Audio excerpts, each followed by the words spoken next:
চলুন সরাসরি আজকের এই চমৎকার এক্সপ্লেনারে ঢুকে পড়া যাক। আজ আমরা আব্দুল্লাহ আল মাইমানের একদম চোখ ধাঁধানো একটা কাজ নিয়ে কথা বলবো। এই সোর্স মেটেরিয়ালটা আমাদের দেখাবে যে মানুষের মন কিভাবে বিভিন্ন লেন্স বা দৃষ্টিভঙ্গি ব্যবহার করে যে কোনো পাহাড় সমান বাধাও টপকে যেতে পারে। তো চলুন বিষয়টা একটু ভেঙে দেখা যাক। এখন অনেকেই হয়তো বলবেন, আরে না, সব সমস্যার কি আর সমাধান থাকে? কিন্তু আসল প্রশ্নটা কিন্তু সেটা নয়।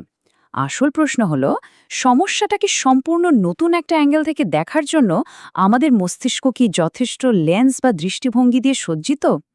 এই একটা প্রশ্নই কিন্তু আমাদের চিন্তার জগৎটা পুরোপুরি পাল্টে দিতে পারে। তো এখানকার সবচেয়ে ইম্পর্ট্যান্ট পয়েন্টটা হলো অন্য মানুষজন তাদের নিজেদের সমস্যাগুলো কিভাবে সামলায় সেটা স্টাডি করে আমরা নিজেদের জন্য দারুণ একটা মেন্টাল টুল কিট বা মানসিক সরঞ্জাম তৈরি করে ফেলতে পারি। আর এই টুল কিট দিয়ে একদম অচেনা নতুন কোনো পরিস্থিতিরও মোকাবেলা করা সম্ভব। এই কনসেপ্টটাকেই বলা হচ্ছে মডেলিং থিঙ্কিং বা চিন্তার অনুকরণ। বিষয়টা দারুণ, তাই না? এবার আসা যাক আমাদের প্রথম ধাপে, ফেজ 1, বরোয়িং ব্রিলিয়েন্স, অর্থাৎ অন্যের মেধা ধার করা। এই ব্যাপারটা প্রথম স্কেলটাকে, মানে অ্যানালজি বা সাদৃশ্য খোঁজার কৌশলটাকে একদম পারফেক্টলি তুলে ধরে। একটু ভাবুন তো, একটা ডেইরি ফার্মের উৎপাদন কমে যাওয়ায় বিশেষজ্ঞরা পরামর্শ দিলেন $50 মিলিয়ন বিশাল সব এয়ার কন্ডিশনিং ইউনিট বসানোর। কিন্তু ফার্মের লোকেরা কি করল জানেন? তারা স্রেফ ভেজা কাপড় বা ত্রিপল ঝুলিয়ে মাত্র $1 লাখ পুরো কাজটা সেরে ফেলল। একদম রিয়েল লাইফের একটা সিম্পল অ্যানালজি দিয়ে তারা আক্ষরিক অর্থেই কোটি কোটি টাকা বাঁচিয়ে দিল। এই স্লাইডের সবচেয়ে ইন্টারেস্টিং বিষয়টা হলো আমাদের দ্বিতীয় স্কিল, কনসেপ্ট বা ধারণা, অর্থাৎ একটা স্পেসিফিক সমাধান থেকে তার মূল আইডিয়াটা বের করে আনা। যেমন ধরুন, একটা সস্তা অল্টারনেটিভ ব্যবহার করা যায় কিনা। এর সবচেয়ে বড় সুবিধা হলো এই কনসেপ্টটা মস্তিষ্কে স্টোর করে রাখা যায়, যাতে কয়েক বছর পর সম্পূর্ণ ভিন্ন কোনো ঝামেলায় পড়লে অনায়াসেই সেটা কাজে লাগানো যায়। চলুন এবার আরেকটু গভীরে যাই। আমাদের দ্বিতীয় ধাপ, ফেজ 2, দি আনকনভেনশনাল লেন্সেস বা একদমই অপ্রচলিত কিছু দৃষ্টিভঙ্গি। আচ্ছা, ধরুন স্কুলে স্টুডেন্টরা পরীক্ষায় অনবরত ফেল করছে। এই অবস্থায় একজন কমেডিয়ান শিক্ষক মজার ছলে বলে বসলেন, চলুন না ওদের নকল করতে সাহায্য করি, তাহলেই তো পাশ করবে। শুনতে একদম অবাস্তব একটা জোকস মনে হচ্ছে, তাই না? কিন্তু আশ্চর্যের বিষয় হলো, এই একটা জোকস পুরো স্কুলের চিন্তাধারাই পাল্টে দিল। তারা বের করল একটা ব্রিলিয়েন্ট সলিউশন, বৈধভাবে নকল করা। মানে কিভাবে পড়তে হয় সেই আসল এবং গোপন টেকনিকগুলো পরীক্ষার আগে স্টুডেন্টদের শিখিয়ে দেওয়া। আর এটাই হলো আমাদের স্কিল 4 বা দ্য কমেডিয়ান লেন্স। একজন কমেডিয়ানের চোখ দিয়ে সমস্যার দিকে তাকালে আমাদের মাথার ভেতরকার যে রিজিড বা শক্ত বাধাগুলো আছে সেগুলো নিমেষেই ভেঙে যায়। যেমন ধরুন, বাড়িতে আসল চোট ঠেকানোর জন্য জানালায় ভাঙা কাচের একটা নকল স্টিকার লাগিয়ে রাখা। একটু উদ্ভট শোনালেও এই ধরনের মজার চিন্তাগুলো কিন্তু দারুণ সব প্র্যাকটিক্যাল আর ইনোভেটিভ সলিউশনের দরজা খুলে দেয়। এবার আসা যাক স্কিল 5, দি এনিমি বা শত্রুর লেন্সে। গল্পটা শুনলে অবাক হবেন। একজন রাগী বাবুর্চি তার এক বিরক্তিকর কাস্টমারের খাবার একদম নষ্ট করে দেওয়ার জন্য আলুগুলোকে অসম্ভব পাতলা করে কেটে কড়া করে ভেজে তাতে গাদাখানেক লবণ মাখিয়ে পরিবেশন করল। কিন্তু রেজাল্ট কি হলো জানেন? কাস্টমারের সেই খাবারটা অসম্ভব ভালো লেগে গেল, আর এভাবেই জন্ম নিল পৃথিবীর প্রথম পটেটো চিপস।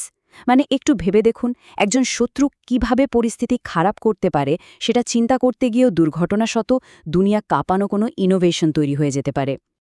আমাদের লিস্টের পরের লেন্সটা হল স্কিল 6, দি ইনভেস্টর বা বিনিয়োগকারী। ধরুন বাজারে একটা খুব জরুরি ওষুধের স্টক শেষ হয়ে গেছে।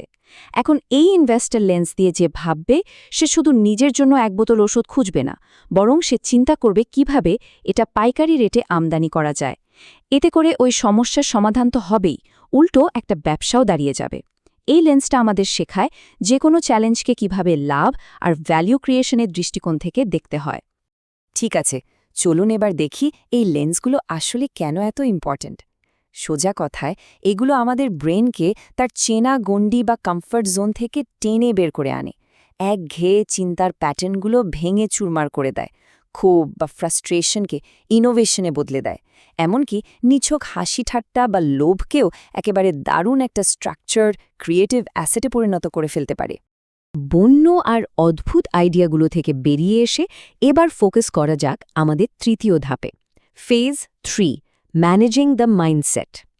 এই ধাপটা পুরোপুরি মানসিক শৃঙ্খলা আর ইমোশন কন্ট্রোল করার ওপর নির্ভরশীল। যেমন ধরুন স্কিল 3 সলিউশনস অনলি বা শুধুমাত্র সমাধান। ধরুন কোনো কারণে একটা ফ্লাইট মিস হয়ে গেছে, এখন ট্রাফিক জ্যাম নিয়ে হাহুতাশ করে তো কোনো লাভ নেই, তাই না? এই 2 স্টেপ মডেলটা মনকে অতীত ঘেটে সময় নষ্ট না করতে শেখায়। স্টেপ 1 এই সমস্যার সমাধানে আমরা এখন কি করতে পারি, এবং স্টেপ 2 আমাদের সেটা করতে কে বা কি বাধা দিচ্ছে। ব্যাস, শুধু পরবর্তী মেকানিজম বা পদক্ষেপের দিকে কড়া ফোকাস। এখন এই স্লাইডের সবচেয়ে ইন্টারেস্টিং জায়গাটা হলো দুটো একদম আলাদা দৃষ্টিভঙ্গির মধ্যে পার্থক্যটা। একদিকে আছে দ্য পজিটিভ লেন্স, যেখানে পরীক্ষায় ফেল করা মানে হলো পরের বারের জন্য দারুণ একটা অভিজ্ঞতা সঞ্চয় করা, অর্থাৎ ভালো কিছু খুঁজে নেওয়া। আর অন্যদিকে আছে দি অবজার্ভার বা পর্যবেক্ষকের লেন্স, যেটা ইমোশনকে পুরোপুরি সাইডে সরিয়ে রেখে একজন রেফারির মতো একদম নিরপেক্ষ লজিক্যাল একটা অ্যাডভাইস দিতে সাহায্য করে। আর এটাই হলো স্কিল 8, দি অবজার্ভার।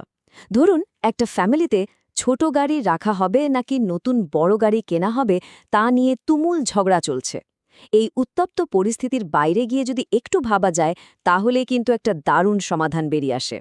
একজন নিরপেক্ষ অবজার্ভার খুব সহজেই ধরতে পারবেন যে ডেইলি যাতায়াতের জন্য পুরনো ছোট গাড়িটা রেখে দেওয়া হোক আর ফ্যামিলি ট্রিপের জন্য একটা বড় গাড়ি কেনা হোক, সবাই খুশি, কারণ সেই ব্যক্তি কোনো যুক্তিতর্ক বা আবেগের বশবর্তী হয়ে অন্ধ ছিলেন না। চলুন এবার সোজা চলে যায় আমাদের প্রবলেম সলভিংয়ের একদম শেষ ধাপে, ফেজ 4, ফোকাস অ্যান্ড ক্রিয়েটিভিটি, অর্থাৎ মনোযোগ এবং সৃজনশীলতা। স্কিল 9, যেটাকে আমরা বলতে পারি এক্স্যাক্টলি বা একেবারে সুনির্দিষ্ট। ধরুন কেউ পেশা জানতে চাইল, এর একদম পারফেক্ট উত্তর হল প্রাইভেট ড্রাইভার, কিন্তু তা না করে বসের শিডিউল কি, যাতায়াতের রুট কি, এসব নিয়ে 10 মিনিটের এক লম্বা হিস্ট্রি শোনানোটা একেবারে অপ্রাসঙ্গিক, তাই না? এই স্কিলটা শেখায় কিভাবে একদম রেজার শার্প বা সুনির্দিষ্ট উত্তর দিয়ে সময় বাঁচাতে হয় আর ফোকাস ধরে রাখতে হয়। তো সবশেষে যে পয়েন্টে আসছে সেটা আসলেই একটা game changer. Skill 10, thinking triggers. ব্যাপারটা হলো একটা ব্রেইনস্টর্মিং সেশনে সম্পূর্ণ আনরিলেটেড বা এলোমেলো কোনো একটা বস্তুকে নিয়ে আসা, যাতে ব্রেন নতুন কিছু ভাবতে বাধ্য হয়। যেমন ধরুন কেউ যদি জিজ্ঞেস করে একটা মাছ কিভাবে পাড়ার আবর্জনা সমস্যার সমাধান করতে পারে, তখন ব্রেন প্লেফুল আর out of the box solution খুঁজতে বাধ্য হয়। যেমন হয়তো একটা মাছের ছবি এঁকে দেয়া হলো যেটা ডাস্টবিনের দিকে নির্দেশ করছে। সিম্পল কিন্তু দারুণ এফেক্টিভ। তো বুঝতেই পারছেন, অ্যানালজি থেকে শুরু করে এই থিঙ্কিং ট্রিগার্স পর্যন্ত এই 10টা ডাইনামিক আর বৈচিত্র্যময় স্কিল যখন আমরা কালেক্ট করে ফেলি, তখন আমাদের চিন্তাধারা আর কোনো একটা নির্দিষ্ট ছকে আটকে থাকে না। আমাদের হাতে চলে আসে পৃথিবীর যে কোনো বাধা টপকে যাওয়ার এক কমপ্লিট মেন্টাল টুলকিট। এখন এই পাওয়ারফুল টুলকিটটা যেহেতু পুরোপুরি প্রস্তুত, তাই আগামীকালের যে কোনো চ্যালেঞ্জ মোকাবেলা করার জন্য একটা দারুণ সুযোগ কিন্তু তৈরি হয়েই রইল। এখন প্রশ্ন হলো, ঠিক পরের যে সমস্যাটার মুখোমুখি হতে হবে তার জট খুলতে এই টুলকিট থেকে কোন লেন্সটা ব্যবহার করা হবে একটু ভাবুন তো। এই লেন্সগুলো ব্যবহার করে চারপাশের পৃথিবীটাকে একবার অ্যানালাইজ করতে শুরু করলেই দেখবেন সমাধানের নতুন নতুন দরজা কিভাবে চোখের সামনে খুলে যাচ্ছে।